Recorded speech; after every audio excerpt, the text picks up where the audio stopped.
foi relatado agora há pouco, quando o pai ou a mãe está ali falando com o filho para ele não errar, dizendo, olha, se você fizer a sua parte bem na escola, se você fizer a sua parte de obediência aqui em casa, no final do ano eu te dou um presente. Eram condicionais. Deus dizia, se vocês continuarem nesses caminhos tortuosos, vai acontecer uma desgraça, porque ela será inevitável. Esses eram os papéis dos profetas. E eles citavam, muitas vezes, o que Deus dizia para eles, de acordo com a Torá, a lei do Senhor, o Pentateuco, os 5 primeiros livros da Bíblia. Em especial, em Levítico e Deuteronômio, onde estão escritos ali muitas coisas que o povo podia fazer e de que o povo não podia fazer. Então, Deus levantava os profetas. Observa assim, olha, Jeremias, o nome dele tem um significado incerto, mas tem algumas apostas aqui, vamos dizer assim, alguns lances de interpretação. Jeremias, ele pode ter um significado como o Senhor é exaltado, o Senhor eleva, o Senhor estabelece, o Senhor triunfará. E o nome do profeta muitas vezes leva o que ele vai fazer durante a sua trajetória, durante o seu chamado. Então Jeremias, ele estava ali. Interessante que também Jeremias, ele não era o único profeta de seu período. Havia outros profetas também. Ali, quando o Senhor levantou muitos profetas, Jeremias não foi um profeta isolado, mas fazia parte de um movimento profético que alertava sobre a crise de Judá, que enfrentava os juízos divinos que estavam por vir, além de falar de esperança e restaurações futuras. Então, vamos ver quais eram os contemporâneos de Jeremias. Sofonias era contemporâneo de Jeremias. Abacuque, Ezequiel, Daniel. Esses eram contemporâneos de Jeremias. A profetisa Ruda, que não tem um livro dela, mas ela foi consultada quando Ilquias achou o livro da lei, o sacerdote Ilquias achou o livro da lei, em Crônicas, e foi mostrar, e disseram, não, vamos consultar o Senhor, foram procurar essa profetisa. Não tem livro sobre ela, mas ela era uma profetisa local. E também Obadias. Obadias era um profeta contemporâneo de Jeremias. Deus levantou Jeremias aqui, levantou Obadias ali. Claro que nem sempre, irmãos, quando eu falo contemporâneo, nem sempre estavam alinhados, profetizando no mesmo tempo. Alguns anos antes, alguns anos depois, mas como Jeremias foi um profeta que durou muito tempo em Israel, vários desses profetas que eu estou citando, que são considerados como profetas menores, exceto Daniel, vários desses profetas aí, enquanto Jeremias profetizava, eles estavam lá. Ou como no caso de Sofonias, que alguns anos antes ele profetizava, aí depois veio Jeremias. E Isaías, que foi dado recentemente pela pastora Mariana. Esses eventos aqui de Jeremias, para os irmãos entenderem um pouco do tempo, Jeremias está à frente de Isaías cerca de 125 anos, em média. Passou-se 125 anos, Jeremias nasceu. Então já estamos alguns anos na frente, mais de um século à frente. E Jeremias está aqui nesse contexto. Em Isaías vocês viram várias profecias também de cuidado, muitas profecias messiânicas, mas profecias também que diziam, que datavam, olha, se vocês fizerem o que está fora da presença de Deus, vai ter problema. Só que o Senhor nos livrou. Mas teve um problema. Existe uma coisa que é um grande problema que sempre autossabotou Israel. A autossabotagem. Eles achavam que por serem escolhidos por Deus, por terem o templo do Senhor, a arca da aliança, lá dentro, eles achavam que eram imunes a qualquer ataque, mesmo que eles continuassem pecando. Não, nós somos um povo escolhido por Deus. E aí é onde entra o que chamamos de soberba teológica doutrinária. Deus me escolheu. Deus, nós somos o povo de Deus. E aí foi interessante porque o Senhor ele não olhou para nada disso. Ele começou a entender o seguinte: o povo está buscando a mim com os lábios, mas os seus corações estão distantes de mim.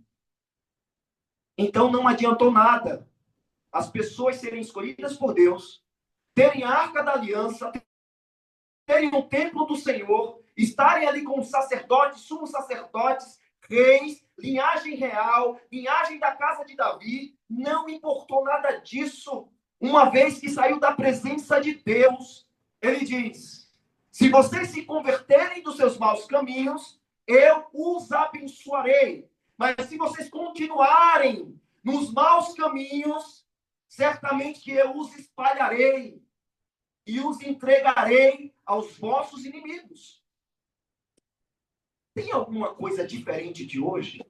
Mesmo estando no tempo da graça, se você rejeita os caminhos de Cristo, somos entregues ao inimigo. Não adianta dizer que sou lavado no sangue do Cordeiro, por mais que você tenha sido. Não adianta dizer que você tem cargos A ou B, que é o irmão, a irmã mais forte da oração, é o pastorzão, é a pastora, é o missionário. Não adianta cargos nem títulos, uma vez que se desviou do Senhor, dos propósitos de Deus, ainda que esteja dentro da casa de Deus, o Espírito Santo não pode habitar em você. E esse é o ponto do Antigo Testamento.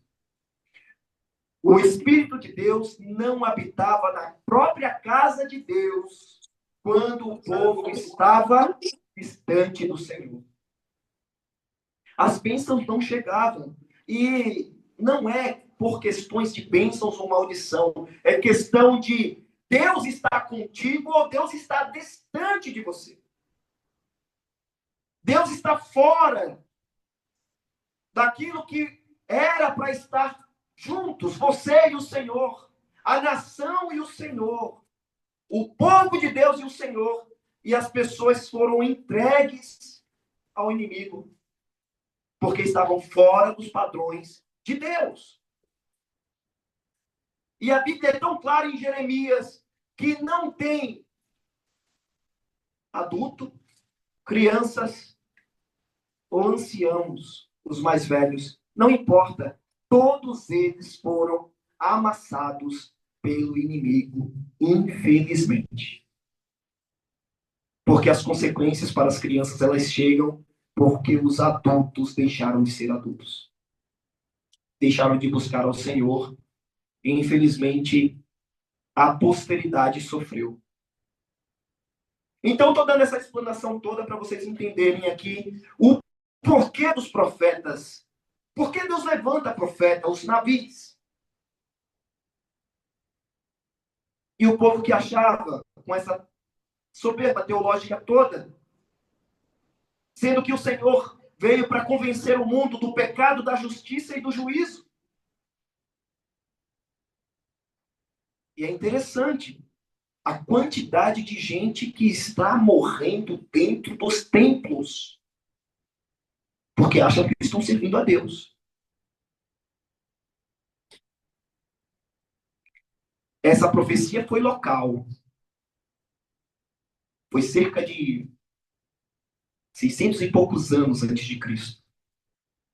Mas ela se aplica aos padrões de hoje também, se sairmos da presença de Deus. Estar no tempo da graça não significa estar imunes aos ataques do inimigo.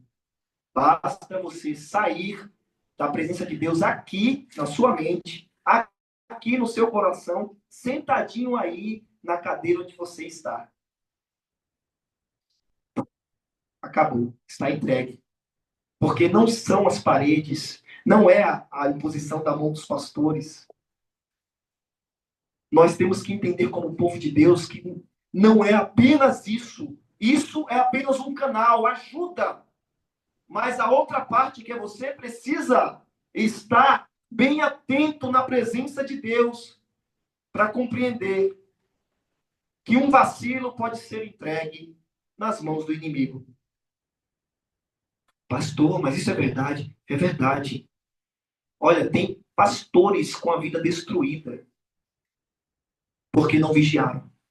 Quanto mais a ovelha, que provavelmente lê Bíblia bem menos que pastor, provavelmente ora bem menos que pastor, provavelmente jejua bem menos que pastor, provavelmente faz tudo bem menos que um pastor. Estão entendendo?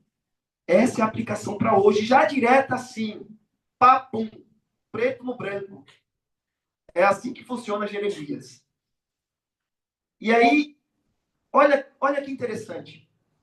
Antes de entrar verdadeiramente aqui no início de Jeremias, porque é um livro muito longo, então logo mais já vou estar encerrando aqui, irmãos. Essa introdução aqui não vai se prolongar tanto.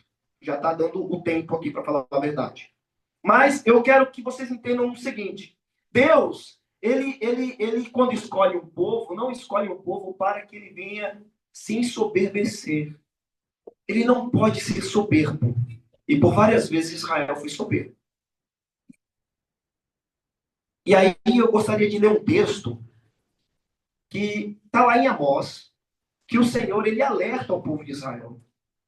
E esse texto ele é tão importante que eu acho que ele é um dos maiores tapas na cara de uma nação quando Deus fala. Porque às vezes nós achamos que somos os queridinhos do Senhor. E o Senhor diz, calma, não é bem assim. Não é assim que funciona. Vocês são os meus queridos. Mas ninguém é cereja do bolo. Vamos lá. Em Amós 9, verso 7, veja o que Deus diz para os israelitas. Vocês, israelitas, não são para mim melhores do que os etíopes, declara o Senhor. Eu tirei Israel do Egito, os filisteus de Caftor e os arameus de Kir. Cara, em outras versões diz que eu não amo mais vocês do que os etíopes. Eu não, entendeu? Entendeu? Eu não amo mais vocês do que os etíopes. Assim como eu tirei vocês do Egito, eu tirei também os filisteus que estavam sendo oprimidos em Caftor. E tirei os arameus também que estavam sendo oprimidos.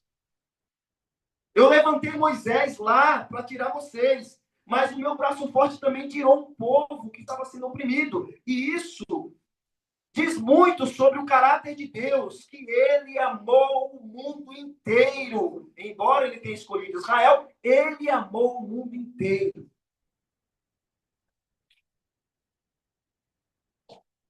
Então, essa soberba teológica acabou passando um pouco também para os crentes. Não, porque nós somos eleitos do Senhor, Jesus Cristo morreu por nós, somos os gentios, a graça do Senhor está conosco, e aí está tudo certo. Os outros povos que se explodam. Tem gente que pensa assim, irmão. Que em nome de Jesus nunca seja o seu caso, mas tem gente que pensa assim, achando que agora, não, o Senhor agora olha só para a igreja, a igreja, a noiva, só olha só para a noiva. Não. Nesse exato momento, só porque o Senhor falou, eu vim para os que eram os meus me rejeitaram, mas todos aqueles que aceitaram meu nome, né, me convidaram, né, aceitaram a mim como Senhor e Salvador, eu me tornei Senhor deles e eles são meus, são os gentios, somos nós também. Nós éramos como os etíopes, como os filisteus que foram libertos lá de Caftor. Não importa. Se há injustiça no mundo, não importa o povo.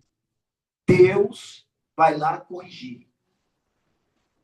Porque ele ama a todos. Embora a Bíblia inteira aqui haja muito mais relatos sobre Israel do que sobre toda a terra. As promessas estão na base do leão da tribo de Judá. E vai continuar. Mas o que eu quero dizer é que, mesmo tendo toda a base, nós, como gentios, fomos alcançados pelo amor de Cristo. E esse amor de Cristo faz com que essa palavra aqui seja endossada aqui em Amós 9:7. Assim como eu amei, não pense que eu amo mais vocês do que eu quero que o mundo todo se exploda. Não, eu amo vocês e amo também as pessoas do mundo. Mas também eu faço juízo das pessoas que fazem mal a vocês. Essa é a questão. Eu também entrego as nações a vocês. E nesse exato momento, enquanto a igreja muitas vezes está na sua soberba teológica, Israel está sendo atacado nesse minuto, com bombardeios. E lá tem um domo de ferro, no qual desvia ou tira todos aqueles ataques. Tira todos aqueles ataques, que são muitos mísseis ali. Orem por Israel. Mas o verdadeiro domo de ferro sobre Israel, quem é? É a mão poderosa do Onipotente, do Senhor dos Exércitos. Amém. Esse é o domo de ferro que protege aquele povo. Sabe por quê? Porque Deus os ama, Deus os escolheu, e Deus também nos ama, e Deus também nos escolheu.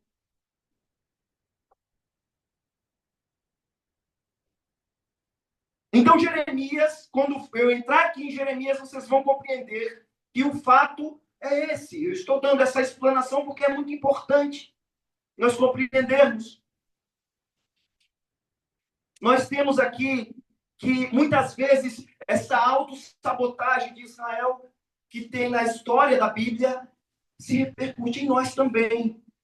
Quer dizer, você que está orando ao Senhor para que você tenha saúde, mas na sua casa você se autossabota,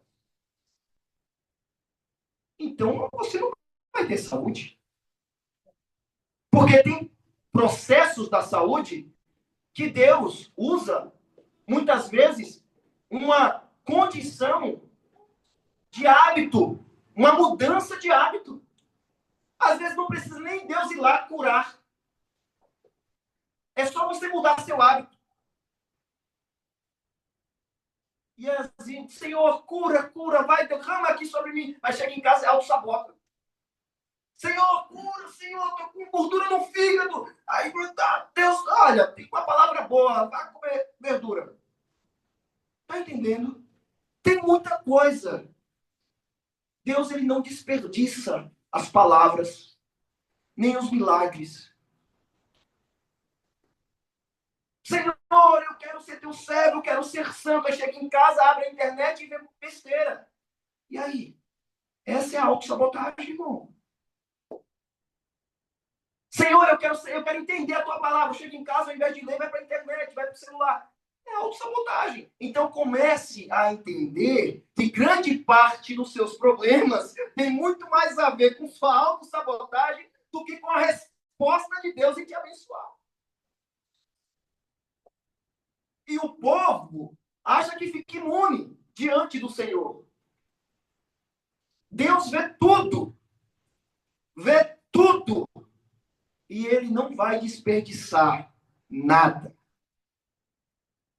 Ele não vai desperdiçar palavras, não vai desperdiçar nada.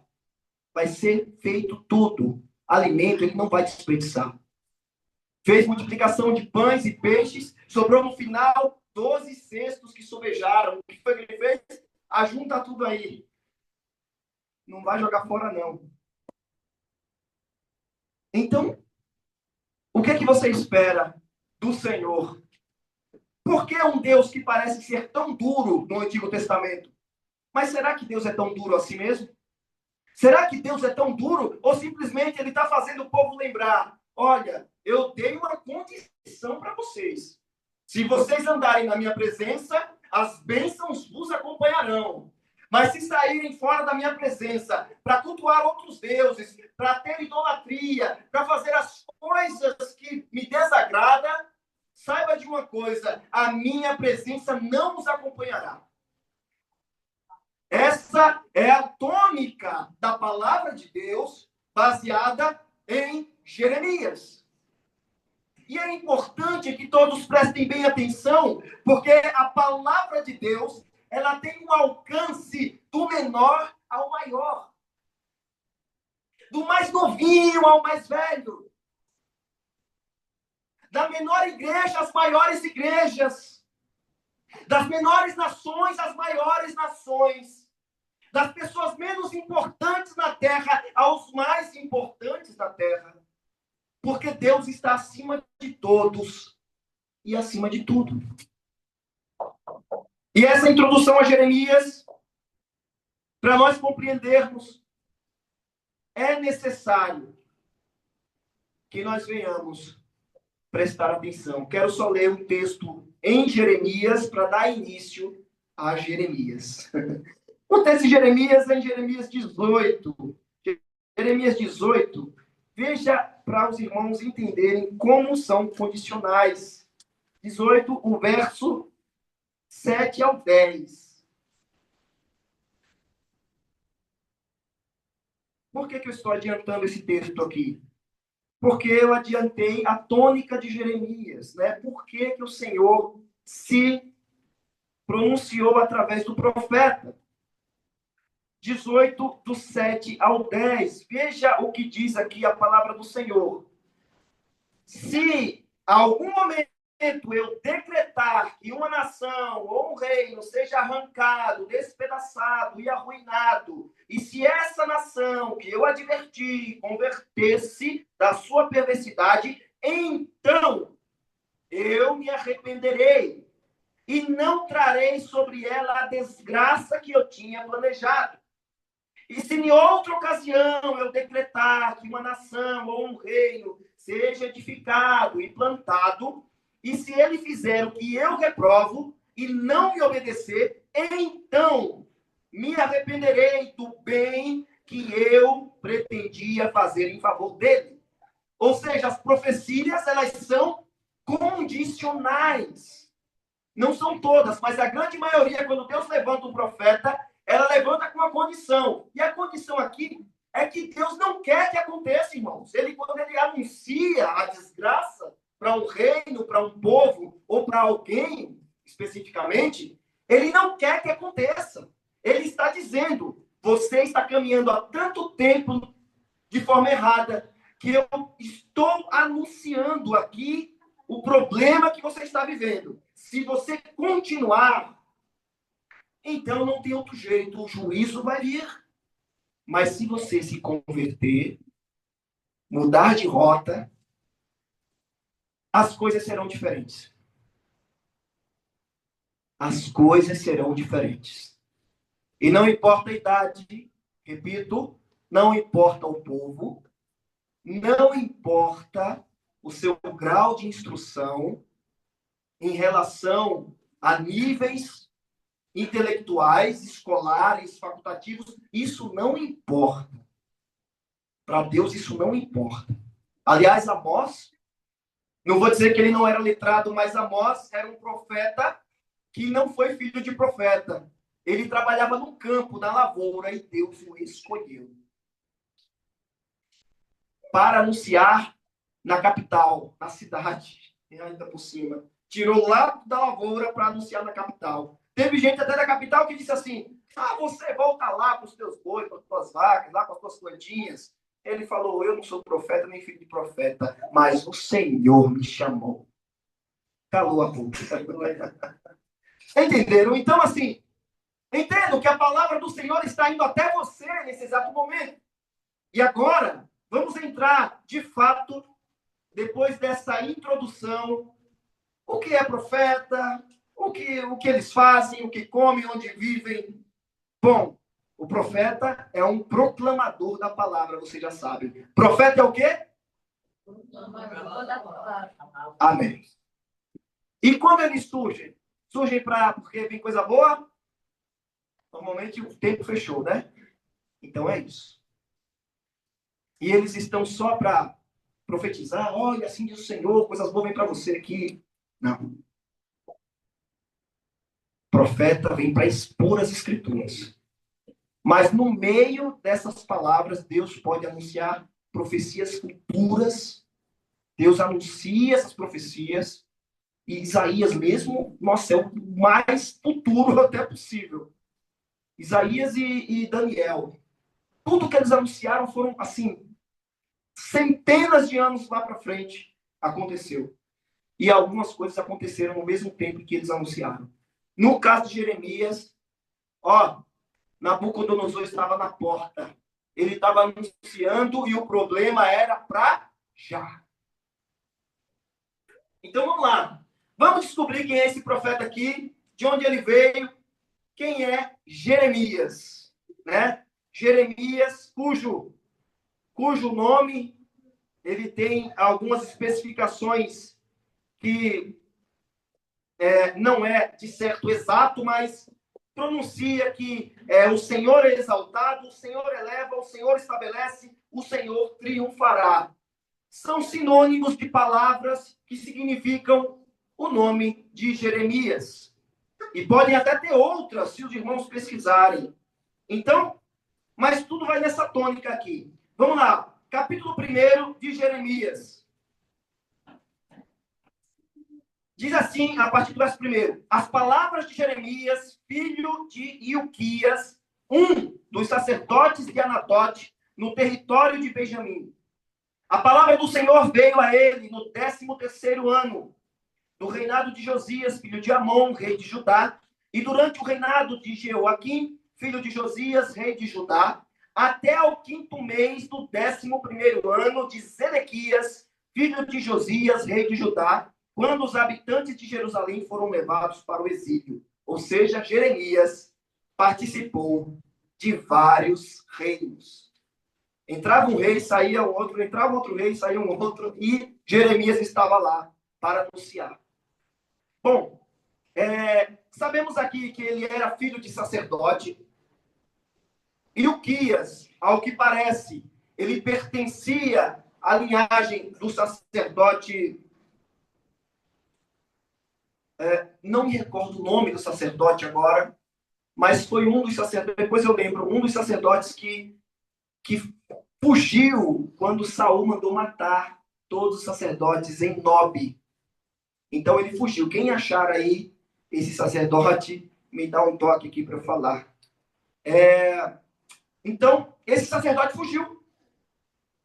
Só que ele, no final de sua vida ali, da vida de Davi, ele deixou Davi. Ele quis trair Abiatar. Obrigado, Ian. O sacerdote Abiatar, ele vinha dessa linhagem aí. E aí acontece que eles ficavam nessa cidade, nesse povoado chamado Anatote. Anatote era um lugar que ficava cerca de 4 a 5 quilômetros de Jerusalém. E Anatote era um lugar onde se ajuntavam os sacerdotes, e os sacerdotes viviam ali, por base, mais ou menos ali naquele local, como falou aqui, em Benjamim. Tá? Então, esse povo morava ali. Os levitas, eles não tinham tribo. A tribo de Levi ficava levitando entre todo o território de Israel. A tribo de Levi ficava levitando todo o território de Israel. Então, acontece que as palavras do Senhor veio a Jeremias.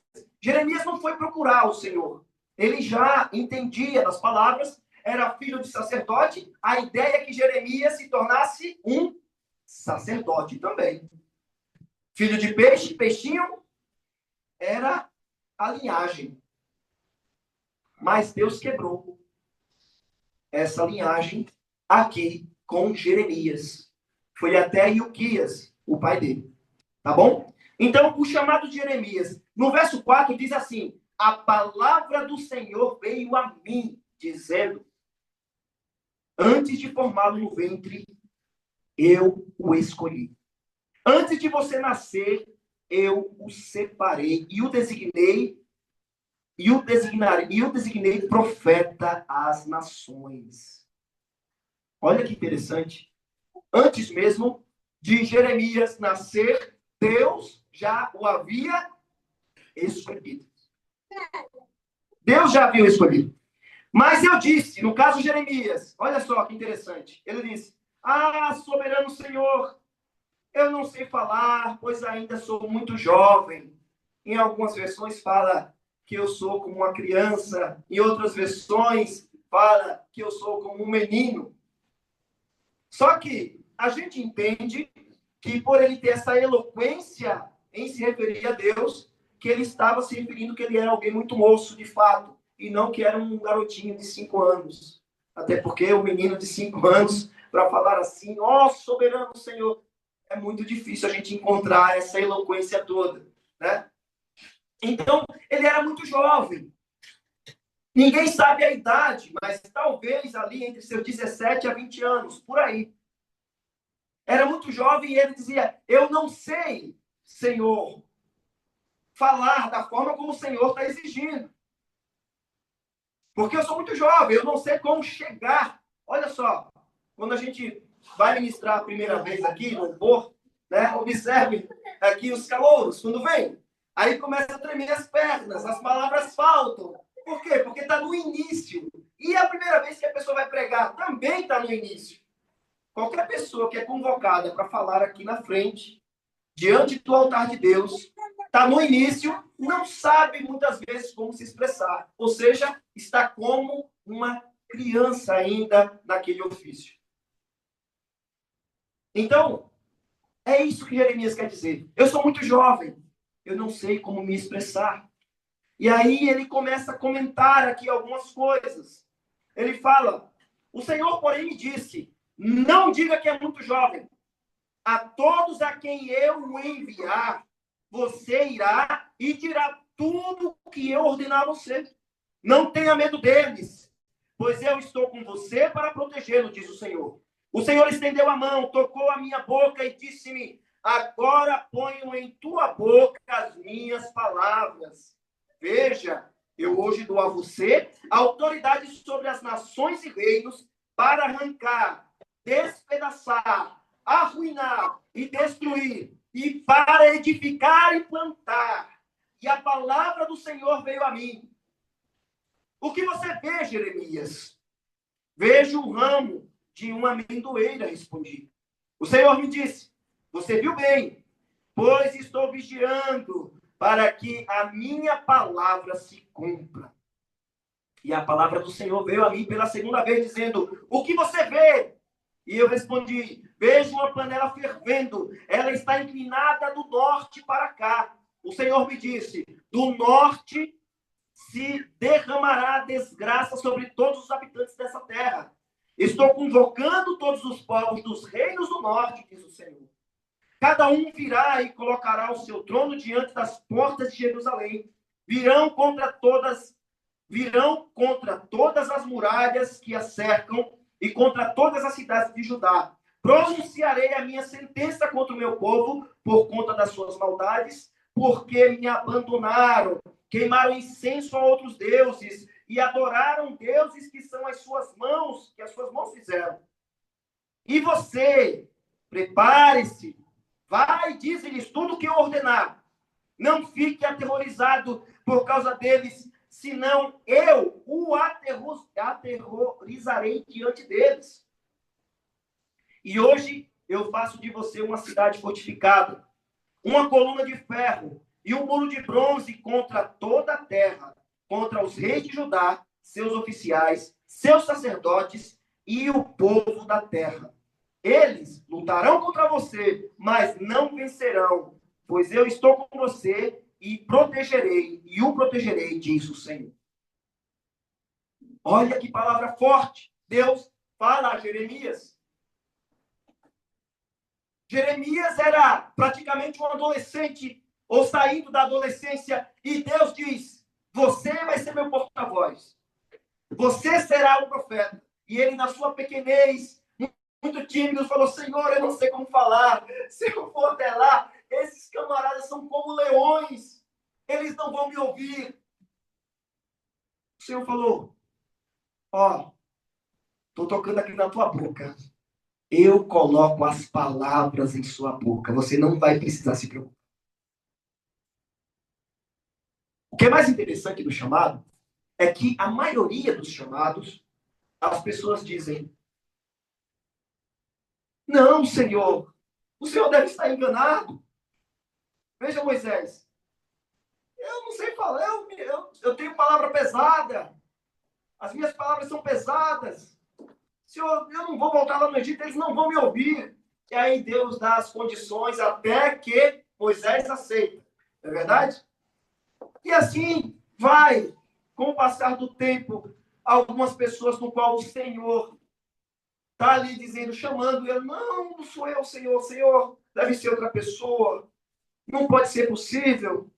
Ele fala para Abraão e Sara, vai nascer uma criança das entranhas de vocês, mesmo já sendo idosos. Sara, ela ri de forma irônica. E aí, de forma irônica, o Senhor diz, você sorriu por causa do seu sorriso?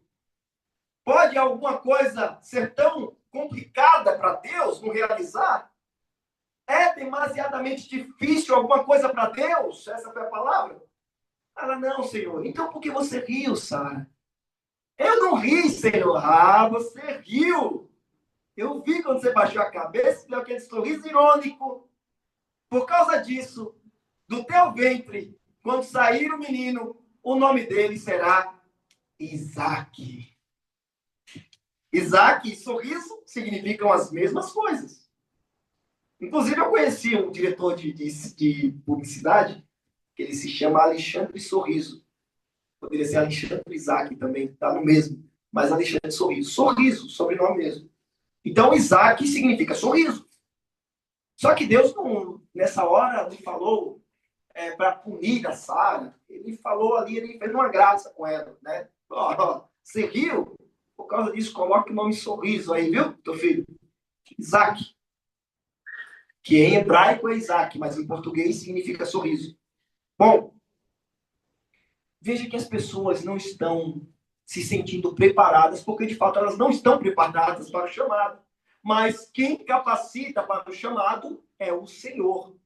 E tem um outro detalhe. Não adianta você treinar e colocar seu currículo vitae lá para Deus. Você que manda para o céu esse negócio aí, porque eu quero ser escolhido, eu quero ser aquela pessoa que está ali na Bíblia, quero ser que nem. Não adianta. É o Senhor quem escolhe. Deus, ele escolhe muitas vezes aquele que é o contrário, o mais fraquinho, o menor, o mais lento, e depois vai transformando. Um único que ele escolheu, e era muito forte, Sansão. Sansão era para ser uma das maiores potências, um dos caras mais notáveis da Bíblia era para ser Sansão. Porque o nome dele significa pequeno sol. E quem é o sol? Da representação da potência máxima aqui no nosso corpo celeste. É Deus. Não que Deus seja o próprio sol, mas o que tipifica? E Sansão era um pequeno sol, ou seja, camarada tinha uma força mais de 1.000 homens. Só ele sozinho derrotava um exército. Só que ele não tinha o temor que Davi tinha. Ele não tinha os cuidados que os servos do Senhor tinham. Deus dizia que não era para ele tomar jamais bebida da vide, no caso da uva, ou vinho, mas ele passou pelas vinhas de Tina para sentir o cheiro das uvas, e aí não é para você tomar, mas você quer sentir o cheiro. Certamente vai pecar. É alegórico, mas certamente vai pecar. Não quero ver, Senhor, mas... Aí abre aqui a pontinha, ó, e vê. Vai pecar, vai errar, vai te levar ao erro. Senhor, eu sou forte demais, eu vou estar aqui. Eu sou servo do Senhor e nessa balada ninguém vai conseguir me tirar da presença do Senhor. Vai para ver. Vai na roda de amigos, na roda dos escarnecedores, para ver se daqui a pouco você não está sendo escarnecedor. Vai na roda do clube das luluzinhas fofoqueiras, para ver se daqui a pouco você não vai ser uma fofoqueira. Vai lá, pisa lá, ouve um pouquinho.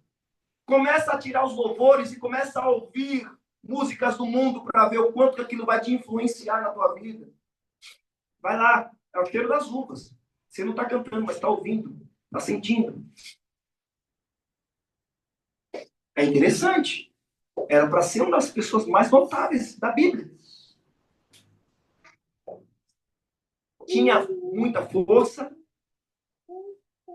destruía exércitos, mas passou nas vinhas de Tina, se apaixonou por uma filisteia, matou o leão e tirou das entranhas dele mel, não podia tocar em cadáver porque era nazireu, era consagrado, comeu em silêncio e ainda deu para os seus pais, sem seus pais saberem.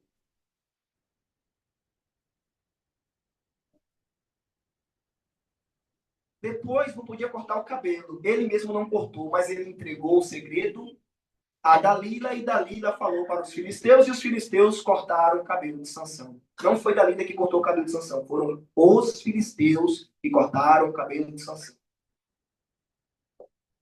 Mas ela entregou. Então veja que uma desgraça vai trazendo a outra. Por que o exemplo de Sansão? Porque assim como Sansão, com muito potencial, Israel, com muito potencial, nós, com muito potencial, eu, você, com muito potencial, muitas vezes pode estar dando essa declinada, essa queda livre, e depois vai perguntar lá no quartinho chorando, por que, papai do céu?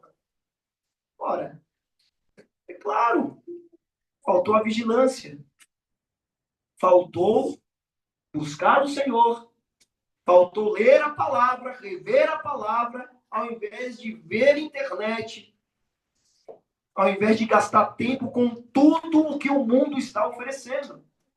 E aí as coisas vão caindo, caindo, caindo, até o ponto em que alguma coisa acontece. É igual o Diácono Tony comentou aqui. Existem algumas sementes boas e outras ruins, mas aquilo que você plantar, vai colher. A colheita, ela vai ser obrigatória. Plantou coisas boas, vai nascer coisas boas. Plantou coisas ruins, vai nascer coisas ruins. Bom, o que eu quero dizer também com Jeremias aqui, quer dizer que tudo de mal que acontece na nossa vida é por causa do nosso próprio erro? Não. Existem servos do Senhor, da palavra de Deus, que levaram sobre si alguns jugos pesados, que foi o próprio Senhor que colocou, para prová-los. Para prová-los. E depois de prová-los, aprová-los. Então, o seu coração e a sua mente vai sentir quando Deus, o seu espírito vai saber, quando Deus estiver te provando, ou quando, na verdade, você estiver passando por uma moeda por causa de algum erro que cometeu. O seu espírito vai denunciar. Não vai adiantar com as tuas palavras dizer, estou passando por uma grande aflição. Não vai adiantar isso, irmão. Porque Deus sabe, você sabe onde você errou. Eu não sei, mas você e Deus sabem. Assim é Israel. Israel sabe onde errou e não adiantava nada se esconder na religiosidade. O templo estava ali. A Arca da Aliança estava ali. Os sacerdotes estavam sacrificando, cortando ali os animais. O sangue estava sendo aspergido. Estava fazendo ali a doutrina certinha do que estava ali em Israel. Desde o período lá de Moisés, Arão, eles tinham ensinado, vocês têm que fazer assim, assim, assim, passo a passo. Só que o coração deles estavam tão distantes do Senhor, que nos próximos capítulos é onde nós vamos entregar aqui. Veja a distância que eles estavam. Capítulo 2, a infidelidade de Israel. A palavra do Senhor veio a mim. Vá proclamar aos ouvidos de Jerusalém. Olha que interessante, né? Como que a palavra em si, profeta, significa, né? ela pode significar proclamar, não é verdade? Então, ou aquele que fala. Então, está aqui o significado dela: proclamar, ou vá, fala à casa de Israel. Então, é Navi, né? Voltando aqui ao início. A palavra do Senhor veio a mim: vá proclamar aos ouvidos de Jerusalém. Eu me lembro da sua fidelidade. Olha o que o Senhor fala aqui com Jerusalém, com Israel. Eu me lembro da sua fidelidade. Quando você era jovem, como noiva, você me amava e me seguia pelo deserto por uma terra não semeada. Israel, meu povo, era santo para o Senhor. Os primeiros frutos da sua colheita, todos os que o devoravam eram considerados culpados, e a desgraça os alcançava, declara o Senhor. Ouça a palavra do Senhor, ó comunidade de Jacó, todos os clãs da comunidade de Israel. Assim diz o Senhor: que falta os seus antepassados encontraram em mim, para que me deixassem e se afastassem de mim? Eles seguiram ídolos sem valor, tornaram-se eles próprios sem valor. Eles não perguntaram: onde está o Senhor que nos trouxe do Egito e nos conduziu pelo deserto, por uma terra árida e cheia de covas, terra de seca e de trevas, terra pela qual ninguém passa e onde ninguém vive? Eu trouxe vocês a uma terra fértil, para que comessem dos seus frutos e dos seus bons frutos. Entretanto, vocês contaminaram a minha terra, tornaram a minha herança repugnante. Os sacerdotes não perguntavam pelo Senhor, os intérpretes da lei não me conheciam, os líderes do povo se rebelaram contra mim, os profetas profetizavam em nome de Baal, seguindo deuses inúteis. Por isso, eu ainda faço denúncias contra vocês, diz o Senhor, e farei denúncias contra os seus descendentes. Atravessem o mar até o litoral de Chipre e vejam, mandem observadores de Quedar e reparem de perto e vejam se alguma de vocês aconteceu alguma... E vejam se alguma vez aconteceu algo assim. Alguma nação já trocou seus deuses e eles nem sequer são deuses. Mas o meu povo trocou a sua glória por deuses inúteis. Meu Deus do céu. Veja as denúncias que o próprio Deus faz ao profeta Jeremias. Para Jeremias e dizer ao povo, dizer, olha, vai lá e diz ao povo que eles deixaram os meus caminhos. E mande eles perguntarem às nações vizinhas se eles já trocaram de Deus alguma vez. E olha que eles nem são deuses. Mas vocês trocaram a mim, que sou Deus verdadeiro, por deuses falsos, inúteis. E eu quero voltar aqui agora para finalizar a aula de hoje sobre Jeremias. Você acha muito que os deuses que o povo de Israel serviu lá atrás, há cerca de mais de 2.600 anos atrás, há 3.000 anos atrás, há 2.500 anos atrás, há 2.000 anos atrás, vocês acham mesmo que o Israel que serviu a esses deuses também, vários deles que estão escritos na Bíblia, Astarote, Baal, deuses que eram de outros lugares, porque eles diziam, se Deus não está nos fazendo prosperar, está descendo o rei nas nossas costas, então vamos para outros deuses. Olha que interessante. Vocês acham mesmo que esses deuses não existem com outros nomes na nossa época? Existem. Esses deuses hoje são trocados por tudo o que você dá de maior importância no seu dia, na sua semana, no seu mês, no seu ano inteiro, mais do que a Deus. São deuses. Pode ser as coisas das redes sociais, pode ser o amigão ou a amigona, podem ser até pessoas eclesiásticas, como pastores, pastoras. Tem gente que idolatra pastores e pastoras. Pode ser o seu melhor brinquedo, se a criança já ensina. ensina a ter uma cadência, para que não seja... Eu sei que criança não dá para colocar como idólatra, mas eu estou falando ensina, porque isso vai crescendo e às vezes as pessoas vão perdendo a noção das minhas coisas favoritas.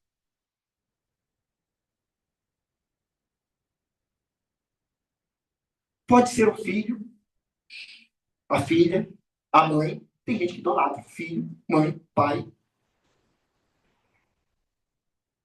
E o maior deles, que é mamon, que é dinheiro. Pessoas que fazem tudo por dinheiro. Esses deuses hoje têm outros nomes. São as nossas preferências além do Senhor. Então, tá vendo como se aplica Jeremias para o nosso tempo? Tá vendo como é fácil aplicar o que está ali em Jeremias? E vai mais. Pode ser a mulher, o marido, a namorada, o namorado. Não importa, pode ser o que for. E é por isso que eu estou te falando aqui não é teologia barata, não. Jesus, ele diz o quê? Aquele que não deixar pai, irmão, filho, por amor de mim, não é digno de mim. Mas aquele que deixa pai, irmãos, amigos, parentes, por amor de mim, eu darei 100 vezes mais pais, irmãos, parentes. E quando o Senhor fala deixar, ele não está dizendo abandonar. Está dizendo, se você deixar de dar preferências para eles do que para mim, diz o Senhor. E quando que nós trocamos a preferência? No nosso lar. Quanto tempo você gasta a pensar sobre Deus, sobre a palavra? Quanto tempo? Se você só está gastando tempo aqui, se prepare que estamos só no capítulo 2 de Jeremias. Capítulo 3, o caldo vai engrossar mais ainda para nós compreendermos o que esse profeta do Senhor está querendo nos ensinar nos tempos atuais. Amém? Amém. E essa palavra os irmãos possam refletir durante a semana. Não levem para o lado pessoal, mas levem porque é Deus. Não levem para o meu lado pessoal, levem porque Deus está dizendo, a palavra está dizendo. Eu não estou contra vocês. O Senhor está contra os atos pecaminosos que estão escritos aqui na palavra. E se esses atos ainda são feitos nos dias atuais, saiba que tem uma palavra que Deus diz assim, eu sou o mesmo, eu não mudo. Então, a melhor coisa que temos que fazer é converter os nossos caminhos para que o Espírito do Senhor possa habitar nesse templo que é o nosso corpo. Amém? Eu convido a igreja toda a estar de pé e vocês possam refletir para na próxima aula, em nome de Jesus, a gente evoluindo mais esse café com Jeremias. É um café pesado, é quente mesmo, esse pela língua, né? Esse que é dos bons, né? Então, amém? Vamos orar ao nome do Senhor, vamos agradecer ao Senhor. Hoje, como os irmãos podem perceber, o apóstolo, a bispa e a pastora não estão aqui presentes, mas nós estamos com o mesmo Espírito, uma só fé, aqui, que o Senhor os abençoe a todos nós, em nome de Jesus, viu? Feche seus olhos, vamos orar ao Senhor. Pai, em nome de Jesus, te glorificamos, te exaltamos, porque o Senhor é bom e a sua misericórdia dura para sempre. Obrigado por tudo que o Senhor tem feito. Obrigado, Senhor, pelo teu amor, por tudo o que o Senhor tem realizado em nosso meio. Que a tua palavra, Senhor, que ela é como uma espada de dois gumes, ela possa fazer divisão da alma e do espírito, no qual, Senhor, possamos compreender qual é a tua perfeita vontade, a tua agradável vontade também sobre nós. Que no nome de Jesus o teu Santo Espírito possa, Senhor, nos alimentar e tirar todas as impurezas que muitas vezes atrapalham de nós a chegarmos a ti no santíssimo lugar. Olha com olhar de misericórdia e leva-nos em paz para os nossos lares. Abençoa, Senhor, o apóstolo, a bispa, a pastora Mariana. Abençoa em nome de Jesus, ó Deus, os pastores, o corpo diaconal dessa casa, os nossos irmãos intercessores e a todos quantos, ó Deus, têm buscado a tua face no nome de Jesus. Abençoa também o Brasil, Senhor, e Israel. Guarda teu povo, que nós venhamos, ó Deus, estar em tua presença e vivermos, ó Deus, de acordo com a tua vontade, a tua palavra, e darmos prioridades a ti, Senhor. Sem esquecer de ninguém, mas darmos prioridade a ti, assim como diz a tua palavra, no nome de Jesus. Que a graça do Senhor Jesus, o amor do nosso Deus e Pai, e as doces consolações e comunhão do Espírito Santo estejam com todos vocês, no nome santo de Jesus. Amém.